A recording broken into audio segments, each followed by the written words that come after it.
우리가 세상을 살아가다 보면 인간적인 방법이 굉장히 편리하고 실제적이고 도움이 될 때가 많이 있습니다. 옛날 고대 그리스에 콜레라 같은 전염병이 퍼졌을 때 많은 사람들은 신의 진노다 이렇게 해서 아무 대책 없이 그냥 있다가 사람들이 죽어갔습니다. 그때 히포크라테스 같은 사람은 병에 걸린 사람들을 일일이 만나서 조사를 해보니까 모두 똑같은 우물의 물을 마신다는 것을 발견하게 되었습니다. 그래서 히포크라테스는 이 병이 신의 진노가 아니라 이 오염된 물을 마셔서 전염이 되는 병이다 이렇게 이야기를 했습니다. 근데 그때 다른 사람들은 전부 히포크라테스가 미쳤다 이렇게 이야기했는데 실제로는 그 사람의 말이 맞는 말이었습니다. 옛날에는 아기를 임신하고 아기를 출산하는 것은 하나님의 영역이다, 신의 영역이다 이렇게 해서 의학적으로 하는 것은 주로 조산, 출산할 때 도와주는 이런 산파의 역할에 그쳤습니다. 지금은 많은 연구를 해서 시험관 시술로 아기가 생기기도 하고 또는 그 임신 중에 있는 아기들의 심장 같은 거를 수술할 정도로 많이 의술이 이렇게 발달을 하게 되었습니다. 인간적인 방법으로 연구를 한 결과 새로운 아이들도 태어나고 병도 치료할 수 있는 길이 열리게 된 것입니다. 그럼에도 불구하고 인간의 머리로는 이해가 잘 안 되는 이런 하나님의 영역이 있는 것이 분명할 때가 있습니다. 미국의 유명한 이 암센터에 한국인 의사가 있는데 그분이 무슨 말을 하는가 하면 미국 사람들은 그렇지가 않은데 한국 사람들은 암에 걸려가 오면 꼭 물어본다는 겁니다. 내가 앞으로 몇 달을 살 수 있습니까? 이렇게 물어본다는 것입니다. 이 암에 걸린 환자가 몇 달을 살지 몇 년을 살지는 의사도 모르고 본인도 모르고 아무도 모르는 건데 꼭 그걸 묻는다는 것입니다. 왜 그런가 하면 한국 의사들이 암 환자에게 그런데 판정을 내려준다는 겁니다. 앞으로 오래 살아야 6개월입니다. 길게 살면 석 달입니다. 이런 식으로 해서 죽음을 준비해라고 하는지는 모르겠지만은 그런 식으로 이렇게 판정을 내려주는데 사실은 이건 인간이 모르는 거라는 겁니다. 자기가 환자를 진찰을 이렇게 해보니까 의사들, 한국 의사들도 암에 걸려가 오는데 오면 꼭 물어본대요. 자기는 얼마를 더 살 수 있느냐고. 그래, 우리 모르는 거 아니냐? 이래도 꼭 물어본다니. 앞으로 제가 몇 달을 살 수 있느냐? 이래 물어본다는 겁니다. 그리고 그 의사가 무슨 말을 하는가 하면 이 암을 치료하다 보면 사람의 머리로 이해가 되지 않는 이런 일들이 일어나는데 의학적으로 설명이 안 되는 이런 방법으로 치료되는 사람들이 있다는 것입니다. 그리고 그 중에 크리스찬들이 많대. 이해가 안 되는 방법으로, 기적적인 방법으로 암이 없어지는 이런 것들을 자신이 경험하였노라. 이런 인터뷰를 한 것을 본 적이 있습니다. 옛날 사람들은 모르는 것은 전부 신의 영역이다. 이렇게 해서 그냥 아무것도 안 하고 있는 그런 동안에 의사들, 과학자들이 과감하게 연구를 해서 우리 인간에게 필요한 많은 지식들을 이렇게 알아내게 되었습니다. 그럼에도 불구하고 절대로 인간적인 방법을 하나님께서 허락하지 않는 영역이 있습니다. 그거는 무엇인가 하면 우리가 구원받아서 천국에 가는 이 구원에 대한 것은 하나님은 돈이 있다거나 지식이 있다거나 또 권력이 있다거나 또 인간적인 방법을 쓰는 것을 절대로 허용하지 아니하시고 오로지 믿음으로 오로지 하나님의 말씀으로 이루어지게 하십니다. 이걸 이제 비유로 들면 어떻게 비유를 들 수 있는가 하면 병원에서 의사가 환자를 치료할 때는 반드시 의학적인 방법으로 치료를 해야 됩니다. 근데 병원에서 누군가가 좋다고 해서 민간적인 치료 방법을 쓴다거나 주술적인 치료 방법을 쓰려고 할 때 의사는 그것을 절대로 허용을 하지 않습니다. 집에서는 모르지만 병원에 입원해서 자기 치료를 받는 환자가 주술적인 방법을 쓴다든지 민간적인 요법을 쓴다는 것은 의사는 절대로 허용을 하지 않습니다. 마찬가지로 하나님께서는 이 세상에서 우리 인간들이 지혜를 써가지고 많은 것을 알아내고 또 많은 것을 유익하게 쓰게 하셨지만 우리가 구원을 받는 부분에 있어서는 고집스럽게 하나님은 인간적인 방법을 허용하지 아니하시는 것입니다. 우리가 성경을 보면 하나님께서는 아브라함에게 하늘의 별처럼 많은 자손을 주시겠다고 약속하셨습니다. 어떻게 된 형편인지 모르겠지만 아주 오랜 시간이 지나도록 하나님은 한 명도 자식을 주지 아니하셨습니다. 지금 아브라함의 나이가 지금 85세가 되었고 부인 사라의 나이는 75세가 되었는데 하나님은 많은 자손을 주시겠다 약속을 했는데 이 85세가 될 때까지 아들 한 명 없었고 부인은 임신조차 되지 않았습니다. 그때 부인 사라가 뭐라고 말하는가 하면 우리 그냥 무조건 이렇게 기다릴 것이 아니라 우리 인간적인 방법을 써서 아이를 가집시다. 나에게 여종이 있는데 그 여종을 첩으로 줄 테니까 우리가 아이를 가집시다. 그래서 아브라함이 그 좋은 것 같다 해서 자기 부인의 여종을 첩으로 받아들이게 되면 바로 임신이 됩니다. 하나님의 말씀을 믿고 기다릴 때는 10년 지나도 소식도 없더니 인간적인 방법을 쓰니까 바로 해결이 되어버리는 것입니다. 그래서 오늘 우리가 성경에서 볼 수 있는 것은 이렇게 인간적인 방법을 쓰면 좋은데 왜 하나님께서는 아브라함을 말씀을 믿게 하시고 또 그래 오래 기다리게 하시고 또 그 결과는 도대체 뭐냐 하는 것이 우리가 오늘 말씀에서 은혜 받으려고 하는 내용인 것입니다. 오늘 첫 번째로 보면 좀처럼 이루어지지 않는 하나님의 약속을 보게 됩니다. 조금 전에도 말씀을 드렸는데 하나님은 아브라함에게 하늘의 별처럼 많은 자손을 주시겠다고 약속하신 바가 있습니다. 하늘의 별처럼 많은 자손은 도대체 몇 명을 이야기하겠습니까? 1000명, 10,000명, 100,000명을 이야기하겠습니까? 하나님께서는 아브라함에게 약속하기를 하늘의 별처럼 많은 자손을 주시겠다 했는데 실제로는 85세가 되도록 한 명의 자식도 주지 아니하신 것입니다. 하늘의 별은 고사하고 단 한 명의 자식도 없었고 부인은 임신조차도 되지 않았습니다. 이게 이해가 되지 않는 것입니다. 아브라함과 사라는 가나안 땅에서 산지가 10년이 되었습니다. 이 10년이 아브라함과 사라 마음속에 어떤 일종의 그 데드라인이었던 것 같아요. 아무리 자식이 안 생긴다 하더라도 10년 안에는 어찌어찌 되겠지. 10년 안에는 하나님의 응답이 있겠지. 이게 자기들의 마음속으로는 어떤 한계선이었던 것 같습니다. 근데 가나안 땅에 산 지 10년이 넘어도 아이가 생기지 않고 임신이 되지 않으니까 그때 아브라함과 사라의 마음속에 조금 의심이 생기기 시작했습니다.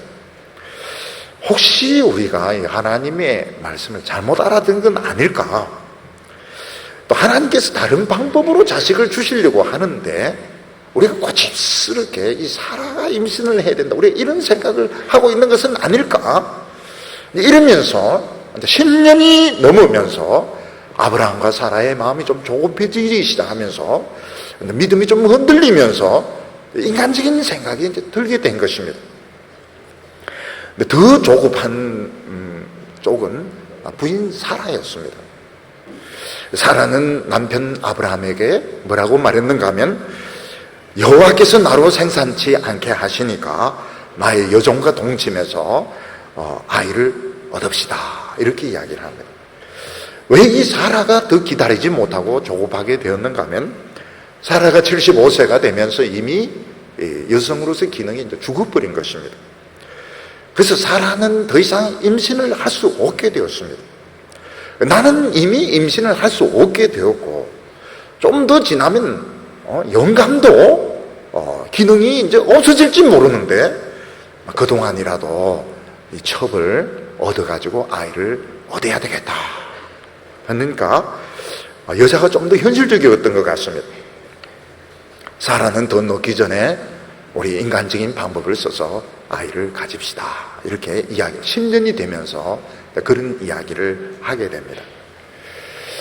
우리가 생각하게 되는 것은 하나님께서 아예 말씀을 안 하시든지 밤 하늘의 별처럼 많은 자손을 주시겠다, 그러면 막 1년에 쌍둥이씩 막 낳아도 별처럼 만들기 어려운데 왜 하나님은 이 85세가 될 때까지 자식도 안 주시고 임신도 안 되고 소식도 없고 아무 연락이 없느냐는 것입니다. 그러면 하나님께서 아브라함과 사라가 얼마나 오래 견디는지 그 인내심을 한번 테스트 해보자. 그런 하나님은 아니십니다. 절대로 그런 하나님은 아니십니다. 왜 하나님께서는 별처럼 많은 자손을 주시겠다 해놓고 한 명도 안 주시는 걸까요? 그것을 아브라함과 사라는 이해할 수가 없었습니다. 그래서 오늘 읽은 2절 말씀 보면 사라가 아브라함에게 이르되 여호와께서 나의 생산을 허락지 아니하셨으니 원컨대 나의 여종과 동침하라. 내가 혹 그로 말미암아 자녀를 얻을까 하노라 하매 아브라함이 사라의 말을 따르니라. 사라가 우리 하나님의 말씀 붙들고 지금 10년 기다렸는데 우리는 응답이 없습니다. 더 늦어지기 전에 우리 인간적인 방법을 써서 아이를 얻읍시다, 이렇게 제안을 하게 되는 것입니다. 우리가 사실 이 세상에 살면서 우리는 인간적인 방법을 많이 쓰고 있습니다. 또 인간적인 방법이 굉장히 필요하고 유익합니다. 만약 우리가 인간적인 방법을 쓰지 않고 모든 것을 하나님이 주신 그대로만 해야 된다면 우리 아이들 학교 보낼 필요도 없습니다. 우리는 전화도 사용하면 안 됩니다. 전화 이거 다 인간적인 방법이니까요. 설교할 때 이 마이크 쓰면 안 됩니다. 생목소리로 해야지. 그리고 아프면 기도해야지 무슨 병원에 갑니까? 근데 우리는 이미 이 세상에서 인간적인 방법을 좀 많이 쓰고 있고 그게 다 필요한 겁니다. 굉장히 필요하고 또 하나님의 일에도 좀 도움이 되고 있습니다. 그렇지만은 하나님이 절대로 인간적인 방법을 허락하지 않는 영역이 있습니다. 그게 무엇인가 하면 우리가 구원받는 영역입니다. 하나님은 우리가 예수 믿고 천국 가는데 절대로 인간적인 방법을 허락하지 아니하십니다. 99%도 아닙니다. 100% 하나님의 은혜로 100% 믿음으로 이루어지기를 원하시는 것입니다. 그래서 구약 율법에 보면 그 하나님과 관계되는 부분 전부 기름을 발라서 구별하게 하셨습니다. 이거는 인간적인 방법이 통하지가 않는다는, 성전에 있는 모든 기구들, 제사 의식들, 심지어는 제사장에게도 기름을 발라가지고 절대로 인간적인 방법이 통하지 않도록 했습니다. 사도행전에 보면 사마리아에 시몬이라는 사람이 있었는데 베드로가 안수하니까 막 성령이 임하는 것을 보고 돈 주고 성령을 살려고 합니다.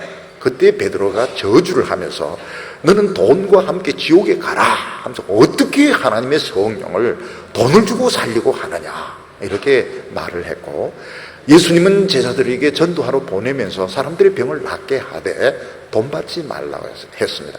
너희들은 거저 받았으니 거저 주어라 이러면서 절대로 돈을 못 받게 했습니다. 여기서 아브라함과 하나님은 굉장한 생각의 차이를 겪게 됩니다. 아브라함, 내 아이, 내 생물학적인 아이, biological my son, 내 아들은 하나님이 주시면 되는데 왜 안 주실까?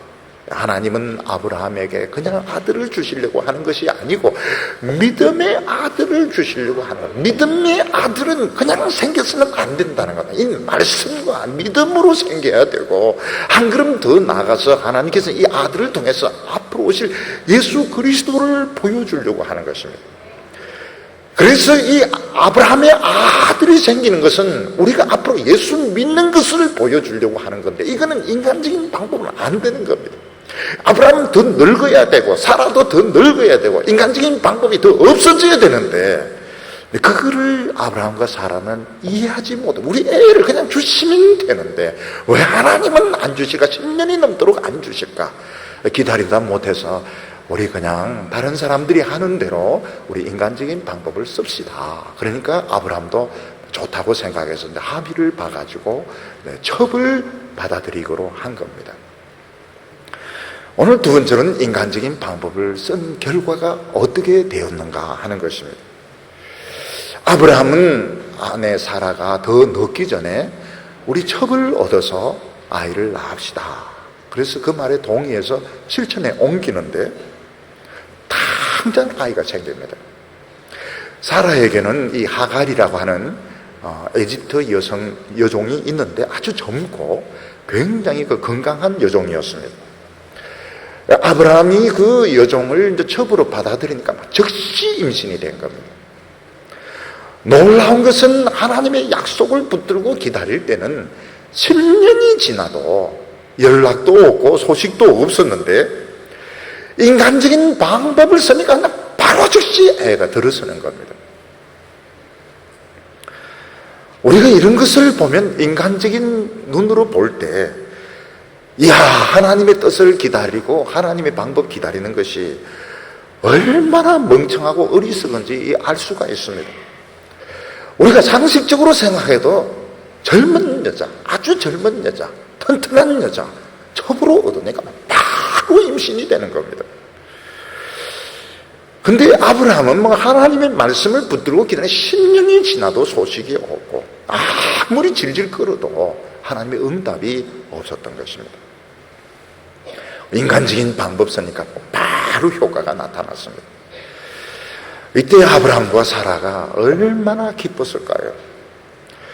야, 이제는 우리 집에서도 애 우는 소리가 들리겠구나. 자, 이제는 우리 집에서도 앞으로 애들이 애가 뛰어다니겠구나. 굉장히 기뻤을 것입니다. 근데 문제가 그렇게 간단하지가 않았습니다. 이 하갈이 임신하면서 여자들 사이에 트러블, 여자들 사이에 이제 갈등이 생기기 시작한 것입니다. 4절에 보면 아브라함과 하갈이 동침하였더니 하갈이 잉태함에 그가 자기의 잉태함을 깨닫고 그 여주인을 멸시한지라.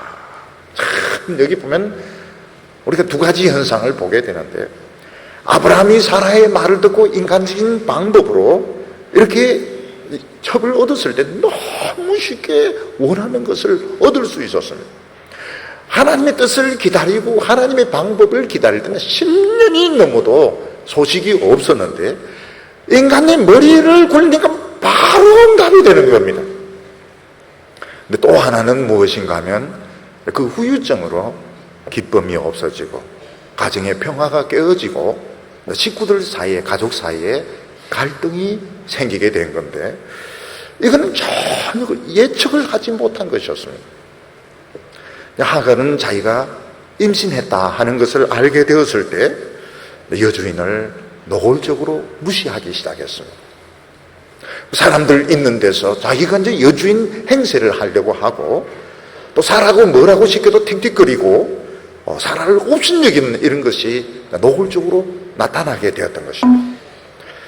이게 사라의 마음을 굉장히 아프게 했고 너무너무 화나게 했고 결국 남편에게 가서 이걸 이제 다 터뜨려 놓게 됩니다. 우리가 이해되지 않는 것이 바로 이것인데 이 하갈을 통해서 아이를 가지는 것은 아브라함과 사라가 서로 언언해서 합의를 했습니다. 그리고 자신들은 그렇게 기다리던 것을 지금 드디어 얻었습니다. 그런데 이상하게 이런 엉뚱한 데서 꼬이기 시작하는데 이 하갈이 변하기 시작합니다. 하갈이 변하기 시작한 겁니다. 이 하갈이 얼마 전까지만 해도 그렇게 순종 잘하고 시키면 시키는 대로 일을 잘 하더니 딱 임신됐다는 걸 딱 안 순간부터 여주인을 이제 업신여기고 우습게 알고 말도 안 들어 아주 노골적으로 막 여주인을 멸시하는 이런 행동을 하는데 사라가 아예 미치게 된 겁니다. 아브라함과 사라는 인간적인 방법을 써서 원하던 것을 이제 얻게 되었지만 이상하게도 마음의 기쁨이 없어지게 되었고 가정의 평화가 깨어지게 되었고 식구들 사이에 갈등이 생기게 되었습니다. 왜 이렇게 되었을까요? 바로 이것이 하나님이 기뻐하시는 방법이 아니었기 때문입니다. 하나님의 종이, 하나님의 말씀에 순종하라고 하나님의 종이 있는데, 하나님의 종이 인간적인 방법을 써서 자기 원하는 것을 가지려고 하니까 벌써 주위 사람들이 존경을 하지 않는 것입니다. 주위 사람들, 가까운 사람으로부터 무시와 멸시를 당하게 된 것입니다. 5절 말씀 보면 사레가 아브라함에게 이르되 나의 받는 욕은 당신이 받아야 옳도다. 내가 나의 여종을 당신 품에 두었거늘 그가 자기의 잉태함을 깨닫고 나를 멸시하니 당신과 나 사이에 여호와께서 판단하시기를 원하노라.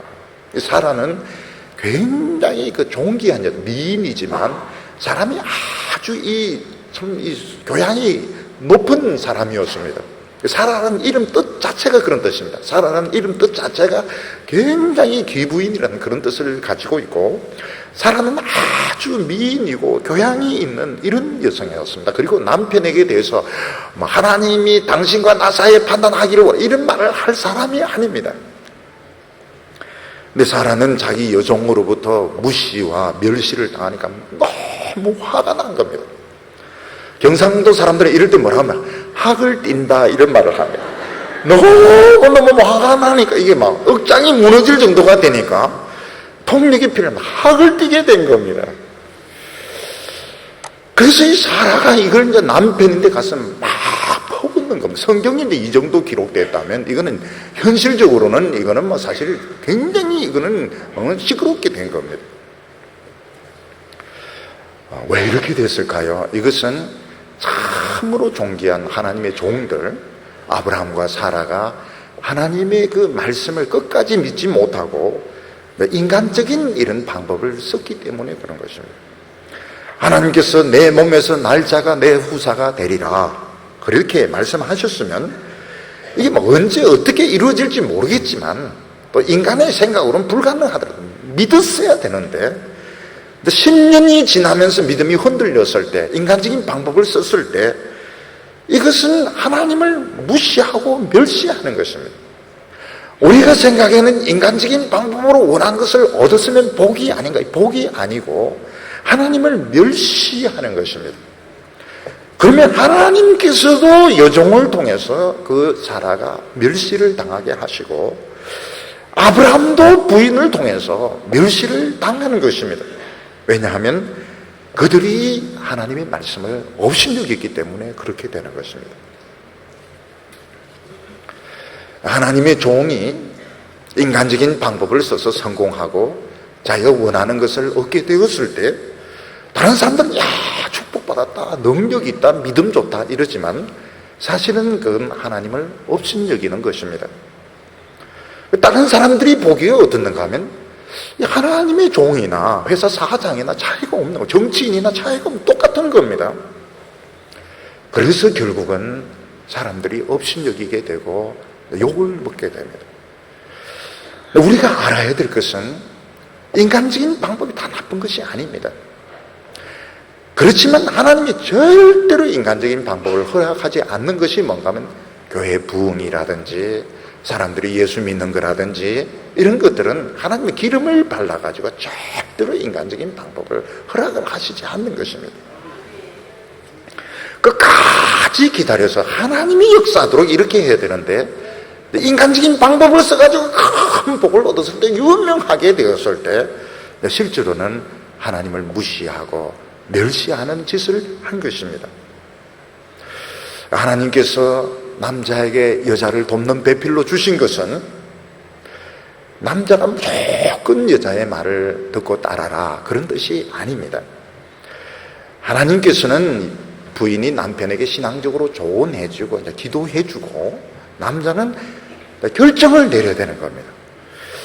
세상적으로는 아무리 맞는 말이라도 이 신앙적으로 안 맞다, 이 하나님 말씀과 안 맞다 그러면은 안 된다고 해야 되는 겁니다. 내가 당신을 사랑하지만 이거는 안 된다, 안 된다고 이야기를 해야 되고 설득을 해야 되는 겁니다. 근데 그걸 이제 인간적인 방법이 참 좋다 생각해서 받아들이면 어떻게 됩니까? 자기 자신이 하나님을 멸시하는 것이 되고 결국 서로가 서로를 멸시하는 결과로 나타나게 됩니다. 교회도 마찬가지입니다. 목회자는 하나님이 왜 목사를 세우는가 하면 성경을 가지고 하나님의 말씀을 가지고 성령의 능력으로 교회를 부흥시키고 성도들이 축복을 받도록 목사를 세운 겁니다. 그런데 인간적인 방법, 세상적인 방법으로 교회가 굉장히 커지게 되었을 때, 또 굉장히 유명해지게 되었을 때 교인들의 마음속에 어느 순간 존경심이나 신뢰가 없어지게 됩니다. 왜냐하면 이제 목사님이 이게 기업체 사장인지 정치인인지 부동산 업자인지 이게 하는 게 이 세상 사람들하고 똑같기 때문에 그런 것입니다. 뭔가 달라야 되는데 목사는 뭔가 달라야 되는데 너무 똑같은 거예요. 너무 똑같은 게 굉장히 편합니다. 편하고 좋고 그렇지만은 실제로 하나님을 멸시하기 때문에 하나님은 그 사람도 멸시를 당하게, 언젠가는 멸시를 당하게 됩니다. 근데 이제 목사가 많은 이런 이야기들, 필요한 것도 많습니다. 교회에서 받아들여야 될 것도 많은데 또 유익한 것도 많고 그런 것들은 다 받아들여야 돼요. 그러나 이 부흥에 있어서 교회 아주 중요한 부분에 있어서 이것은 하나님 말씀하고 안 맞는 것 같다. 우리 끝까지 기도하자. 근데 기도해서 기다렸는데 부흥이 나타나고 하나님의 능력이 나타나고 이러면은 사람들은 우리 목사님은 역시 믿음이 있구나. 우리가 기다리니까 다 되는구나. 우리도 기다리자. 이러면서 교회가 막 부흥이 불이 붙게 되는 겁니다. 근데 돈이 필요하면 교인들에게 막 헌금 내라고 하고 은행에서 이제 빚을 내고 막 이런 식으로 또 이상한 부흥사들 불러가지고 막 부흥해서 헌금 내게 하고 이렇게 하면 교인들의 머릿속에 이 세상과 교회가 뭐가 틀린가? 적어도 교회는 세상과 달라야 되는데 이게 뭐가 다른가? 똑같네. 그런데 결과는 좋은 거예요. 결과는 예배당도 짓고 교인들도 오고 유명해지면 좋은데 어느 순간 이제 터지는 겁니다. 세상 신문에서 멸시를 당하게 되고 교회 안에서 어떤 누구로부터 막 멸시를 당하게 되고 왜 그런 일이 일어나게 되는가 하면 이미 자신들이 하나님을 멸시를 하는 겁니다. 하나님의 종들이 하나님의 말씀을 안 붙들고 인간적인 방법으로 넘어가서 이미 자기들이 하나님을 멸시했기 때문에 결국은 자기 자신도 멸시를 당하게 되는 것입니다. 아브라함과 사라는 인간적인 방법을 너무 쉽게 원하는 것을 얻었습니다. 근데 가정 안에는 기쁨이 없어지게 되고 평화가 없어지게 되고 다툼과 분열이 일어나게 되었는데 아브라함이 책임을 지지 않고 싹 빠져버립니다. 6절에 보면 아브라함이 사레에게 이르되 그대의 여종은 그대의 수중에 있으니 그대의 눈에 좋은 대로 행하라 하며 사레가 하갈을 학대하였더니 하갈이 사레 앞에서 도망하였더라 이렇게 말씀하고 있습니다.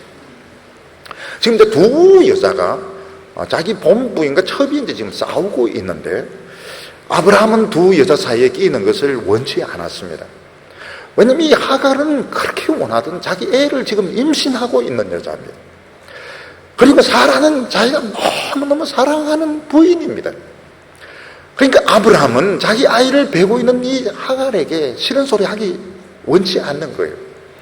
그리고 자기 부인에게도 싫은 소리 하기 싫은 겁니다. 그냥 난 모르겠다. 여자들끼리 알아서 해라. 우리 이런 것들을 자주 보게 되죠. 가끔 집에서 보면 두 여인이 다툴 때 고부간에 다툴 때 한 분은 내 어머니고 한 분은 내 아내고 어머니에게 뭐라고 하려면 어머니가 이놈아 내가 콩나물 장사하면서 너를 대학 보내는데 네가 나를 배신하냐. 난 부인인데 결혼해놓고 왜 엄마 말 듣느냐 이러니까 여자들끼리 알아서 하라. 그리고 자기는 내 빼버리는 겁니다. 그러면 어떻게 됩니까? 여자들끼리 붙으면 어떻게 되는 겁니까? 둘 다 상처를 입습니다. 약한 쪽이 큰 상처를 입는 거예요. 어느 순간 휘죽휘죽 웃기 시작하면 이게 화병이 생긴 겁니다. 화병이 생긴 거예요. 이건 못 고칩니다. 굉장히 어려워요. 아브라함이 개입을 안 하는 거예요. 두 여자 다 필요한 여자니까 자기 싹 빠져버리는 거예요. 지혜롭게 현명하게 싹 빠져버리는 겁니다. 그러니까 이제 사라가 이제 하갈을 딱 보고 내가 너 주인인데 네가 임신했다고 네가 그럴 수가 있느냐. 머리도 쥐박고 그리고 종아리도 때리고 옛날에는 때리거든. 옛날에는 종을 때리니까 이제 종아리도 때리고 그러니까 이 하갈이 어떻습니까? 가출해버리는 거예요. 가출. 하갈이 성깔이 이런 줄 몰랐는데 성깔이 엄청난 여자인 겁니다. 엄청난 여자. 머리 쥐받고 말이죠. 종아리 맞고 막 욕 얻으니까 막 보따리 챙겨가지고 임신한 채로 내 가출을 해버린 겁니다. 이 집안이 완전히 엉망진창이 돼버린 겁니다. 집안이 완전히 풍지박산이 된 겁니다. 아브라함은 아브라함대로 권위를 잃어버렸고, 또 사라도 완전히 여종에게 당한 겁니다. 그리고 임신한 이 여자는 죽을지도 모르고 막 살지도 모르고 그냥 성질이 있으니까 내빼버린 겁니다. 집이 완전히 엉망진창이 돼버린 거예요. 집이 너무너무 깊은 상처를 입게 되고 이 가정이 막 깨어지게 되었습니다. 인간적인 방법을 썼을 때 너무 잘 되는 것 같아서 너무 빨리 원하는 걸 얻는 것 같았는데 결국은 이 집이 막 깨어지고 상처를 입고 가정에 막 큰 어려움이 생기게 되었습니다. 하나님이 개입을 하셨습니다. 아브라함은 어떻게 할 수가 없습니다. 아브라함은 어떻게 이 여자가 또 어디로 간지도 모릅니다. 하나님이 개입을 하죠. 하나님이 아브라함을 너무 사랑하시기 때문에, 하나님은 이 가정이 더 깨어지는 걸 원치 않으셨기 때문에 하나님께서 이 가정에 개입을 하셨습니다. 어떻게 개입을 하셨는가? 아기를 뱃속에 넣고 도망치는 이 하갈에게 하나님의 천사가 나타나서 잡았던 것입니다. 7절에 보면 여호와의 사자가 광야의 샘 곁 곧 술길 샘물 곁에서 그를 만나 가로되 사레의 여종 하갈아 내가 어디서 왔으며 어디로 가느냐? 그가 가로되 나는 나의 여주인 사레를 피하여 도망하나이다. 지금 하나님의 천사가 하갈을 따라잡은 데가 어딘가 하면 광야 샘 곁 술길 옆 샘인데 요거 지나면 완전히 이제 광야가 나옵니다. 완전 이제는 샘물도 없고 집도 없고 광야가 나오고 거기서는 이제 도둑이나 뭐 산적들, 그러니까 이 여자가 여기서 벗어나면 이제는 죽는, 근데 그것도 모르고 이까지 도망쳐도 멀리 도망친 겁니다. 악의 바처가 씩씩거리면서 도망치다 보니까 임신한 여자가 멀리, 요거 이제 벗어나면 여기 이제 사망지역입니다. 그 경계선에서 하나님의 천사가 하갈을 딱 잡은 겁니다. 하갈은 내가 이만큼 도망쳤으면 아무도 나를 모를 거다 이렇게 생각했는데 하갈의 이름을 딱 부르는 겁니다. 아브라함의 종 하갈아, 사레의 여종 하갈아, 내가 어디서 왔으며 내가 어디로 가느냐. 사레는, 이 하갈은 아브라함의 종이 여기까지 자기를 잡으러 온 줄로 생각을 한 겁니다. 근데 아브라함의 종이 아니고 하나님의 천사였습니다. 하나님의 천사가 지금 위험지역으로 막 들어가려고 하는, 지금 막 배는 지금 막 불러오고 있는데 위험지역으로 막 들어가려고 하는 하갈을 딱 잡아서 사레의 여종 하갈아 내가 어디서 왔으며 어디로 가느냐 이렇게 하나님께서 질문을 했습니다. 하나님께서는 하갈에게 너 한번 생각해봐라. 너 왜 도망쳤느냐? 그리고 너가 이렇게 가면 앞으로 어떻게 되겠는지 한번 생각해봐라. 내가 너를 뭐 잡아 넘긴다 이런 생각하지 말고 너는 지금 왜 도망을 쳤으면 네가 이 길로 들어가면 너 어떻게 될지 한번 생각을 해봐라. 스스로 생각할 수 있는 시간을 주신 것입니다. 하갈이 성격이 대단한 여자입니다. 이럴 줄 몰란 것이죠.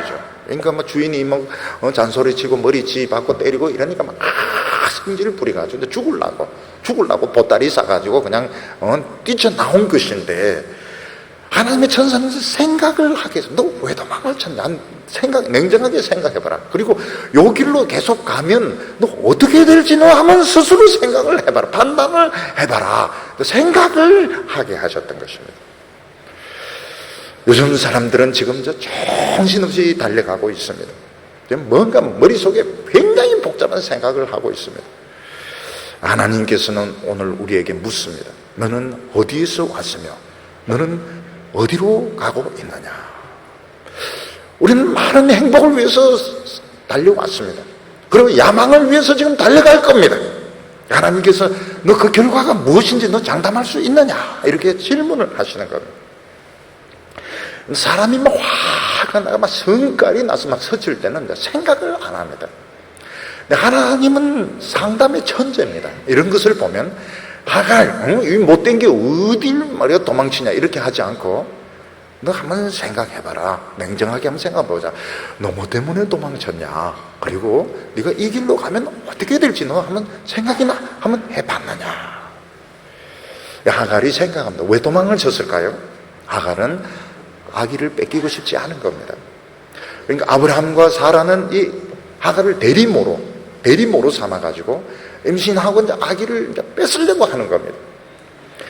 근데 하갈은 아기를 뺏기고 싶지 않은 거예요.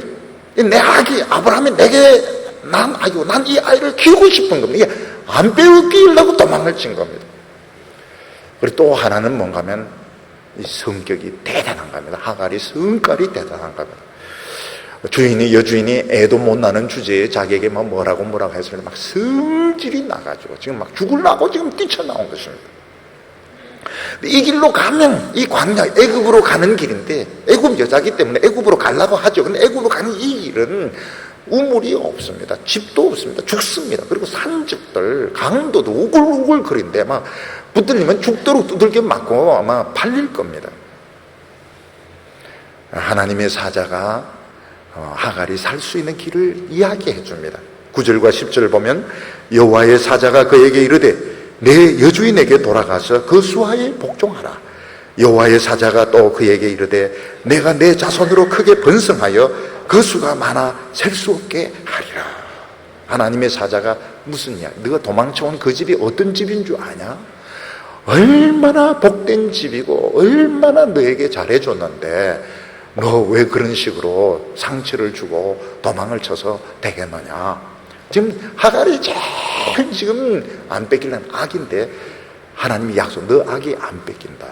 너 악이 안 뺏긴다. 오히려 너 아기가 큰 민족을 이룰 것이다. 약속을 해줍니다. 왜 아기를 안 뺏기게 됩니까? 그 집에 아기를 주면 되니까. 사라에게 딴 아기를 줄 거니까. 너 아기는 안 뺏긴다. 걱정하지 말고 너 아기가 큰 민족을 이룰 거야. 너 성질만 좀 죽여. 너 못된 그 성질만 죽이고 복종하면 너도 살고 애도 산다. 하나님의 이 상담이 참 탁월하죠. 그래서 이 하갈이 이제 성질을 죽이고 집으로 돌아감으로써 아브라함의 집에 상처가 이제 수습이 되면서 가정의 질서가 회복이 되게 되고 드디어 그 아브라함의 아들 이스마엘이 태어나게 됩니다. 오늘 세 번째는 이 아브라함의 첫 아들이 어떤 아들이었을까 하는 것입니다. 이 하갈이 낳은 이 아들 이스마엘은 틀림없는 아브라함의 첫 아들입니다. 첩이 나기는 했지만 종이 나기는 했지만 틀림없는 아브라함의 자식입니다. 그런데 놀라운 것이 뭔가 하면 전혀 믿음이 생기지 않는 겁니다. 아브라함의 아들인데 믿음이 생기지 않고 그 성깔이 얼마나 대단한 겁니다. 들나귀 같은 성질을 가지고 한평생을 살게 되는 것입니다. 그래서 11절과 12절을 보면 여호와의 사자가 또 그에게 이르되 내가 잉태하여선즉 아들을 낳으리니 그 이름을 이스마엘이라 하라. 이는 여호와께서 내 고통을 들으셨음이니라. 그가 모든 사람 중에 들나귀같이 되리니. 아브라함이 하갈을 통해서 그 원하던 아들, 첫 아들을 낳았는데 그 아들은 믿음이 없었습니다. 아무리 세월이 지나도 믿음이 생기질 않는 아들이었습니다. 왜냐하면 믿음이라고 하는 것은 인간적인 방법으로 생기지 않는 것입니다. 부모가 목사고 부모가 장로님이고 부모가 권사님이라서 믿음이 저절로 생기는 거 아닙니다. 믿음은 들음에서 생기는 것인데 이 듣지를 않는 사람은 아무리 어릴 때부터 교회를 다니고 심지어는 목사고 중직자라 해도 믿음이 없는 겁니다. 우리가 이 음악을 안 듣던 사람이 이제 교회 한 곡을 들으면 들어오지가 않습니다. 어떤 사람은 막 시끄럽다 그래요. 교회 한 곡이 왜 이리 시끄러워요? 시끄러워서 막 악기가 막 수십 개인데 시끄럽죠. 근데 자꾸 들어보면 현악기가 나오게 되고 관악기가 나오게 되고 번갈아 가면서 나오면서 이제 주제가 반복되고 막 이러면서 이해가 됩니다. 나중에 이제 눈물을 쫙 흘리게 돼요. 눈물, 콧물까지 흘리게 됩니다.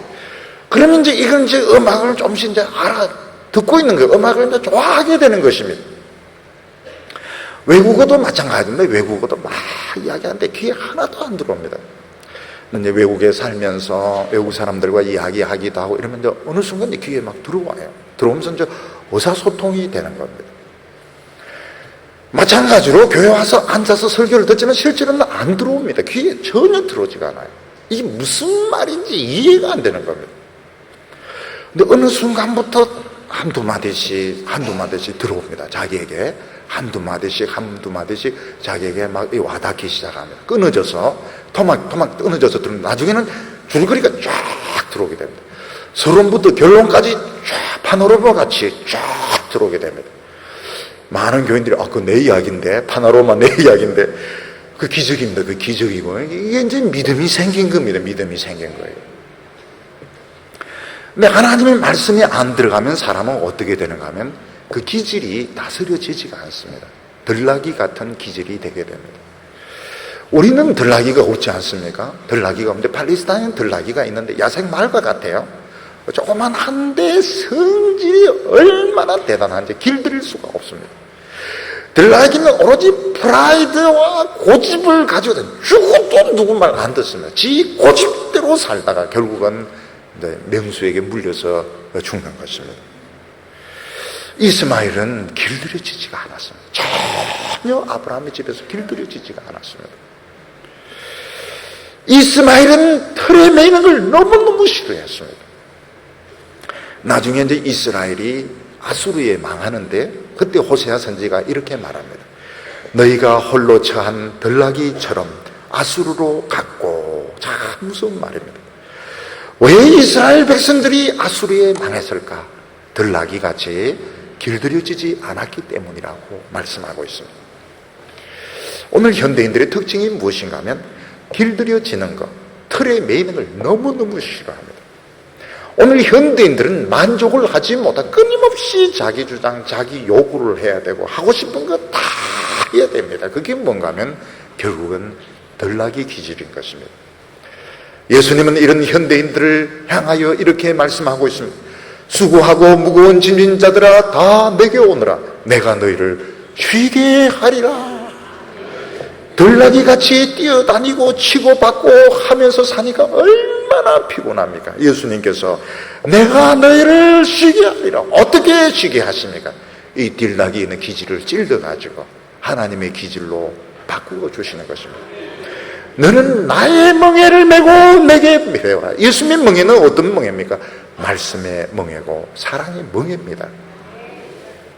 그래서 오늘 저희들은 멍에를 하나는 매야 됩니다. 하나는. 말씀의 멍에를 매든지 아니면 인간의 멍에를 매든지 말씀의 멍에를 매는 것이 쉽고 가볍다고 말했습니다. 성 어거스틴은 젊었을 때 들나귀 같은 인생을 살았습니다. 그는 많은 방황을 했습니다. 술을 마셨습니다. 그리고 결혼하지 않고 다른 여자와 관계해서 사생활을 낳기도 했습니다. 연극을 했습니다. 수사학을 공부를 했습니다. 많이 교회에 심취되기도 했습니다. 그는 너무너무 지쳤습니다. 어느 날 집어서 읽으라 하는 그런 음성을 듣고 성경책을 이제 집어서 들고 읽게 됐는데 로마서 13장을 읽게 되었습니다. 그때부터 어거스틴은 멍에를, 예수님의 멍에를, 말씀의 멍에를 메고 들나귀에서 하나님의 종으로 바뀌게 되었는데 초대 교부 시대 때부터 시작해서 중세 때 이르는 최고의 신학자가 됩니다. 최고의 신학자. 그래서 성 어거스틴이라 부르죠. 그 들나귀였습니다. 들나귀였던 사람이 최고의 그 신학자가 되는데 그가 뭐라고 말했는가 하면 내가 하나님께로 돌아오기 전까지 내 마음에 평화가 없었다. 이런 이야기를 한 적이 있습니다. 오늘 이 세상 사람들의 마음속에는 평안이 없습니다. 고급차를 타고 다닙니다. 좋은 아파트에 삽니다. 명품을 걸치고 있습니다. 내 마음속에는 평안이 없습니다. 왜냐하면 평안은 예수님이 주는 것입니다. 내가 너에게 평안을 주는 거니 내가 주는 평안은 세상이 주는 것 같지 않다. 예수님이 우리에게 이 평안을 선물로 주시는 것입니다. 오늘 저희들이 하나님의 말씀을 듣고 은혜 받는 것은 기적입니다. 오늘 하나님께서 우리에게 만족을 주실 것이며 마음의 평안을 주시며 가정의 행복을 주실 것입니다. 오늘 하나님 앞에서 충만한 은혜를 받아서 이번 가을에는 많은 성령의 열매를 맺는 우리 성도들 다 되시기를 축원합니다. 기도드리겠습니다. 거룩하신 하나님 아버지, 들나귀같이 만족을 모르고 멸망을 향하여 달려가던 저희들을 하나님께서 붙잡아 주시고 길들여 주시니 감사합니다. 이제 저희들이 하나님의 손에 붙들리게 하여 주시고 이제 저희들이 은혜 받게 하여 주셔서 우리 마음에 평안이 임하게 하여 주옵소서. 온 성도들의 마음속에 성령의 생수가 터지게 하여 주셔서 이 갈급한 마음이 시원함을 얻게 하여 주시옵시고 하나님이 주시는 은혜로 많은 열매를 맺게 하여 주시옵소서. 예수님의 이름으로 기도하옵나이다.